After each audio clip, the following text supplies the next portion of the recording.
So, 2012, the supposed end of the world.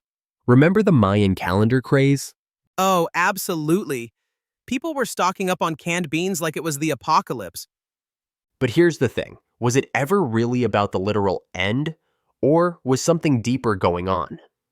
That's where Jungbeop's perspective comes in, right? According to the law of grand nature, 2012 wasn't an ending, it was a shift. Exactly. The Seon Cheonsedae, the previous era, came to an end, and Hucheonsedae, the new era, began in 2013. So we're not talking about fireballs or alien invasions. It's more like the end of a way of thinking. Yep. Think of it as human evolution reaching 70%. The first phase, creating knowledge and culture, was complete. And the next 30%, that's the real test. Putting that knowledge to use with wisdom. I love that part. Like, knowledge was for survival, but now we're being asked to live for something greater, others, not just ourselves. The shift from private to public.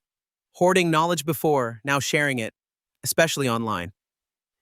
It's no coincidence that intellectuals born after World War II hit their 50s around then. They're fully loaded with knowledge. And now they're being called to become mentors, actual complete humans. It's such a powerful idea. Not the end of the world, but the beginning of the human-centered age. It reframes everything. Even disasters become wake-up calls, part of this shift.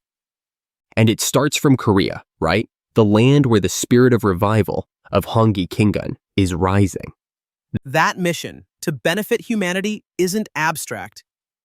It's a call to action. Use what we've gained. And that second creation of the world isn't mystical. It's practical. Wisdom-led reform. Ending private living doesn't mean giving everything away. It means moving from mine to ours. I like that. It's not obliteration, it's ignition, the starting point. So instead of fearing the end, maybe we should be gearing up for the beginning. Totally. Happiness isn't after the fall. It starts when we realize we've already climbed.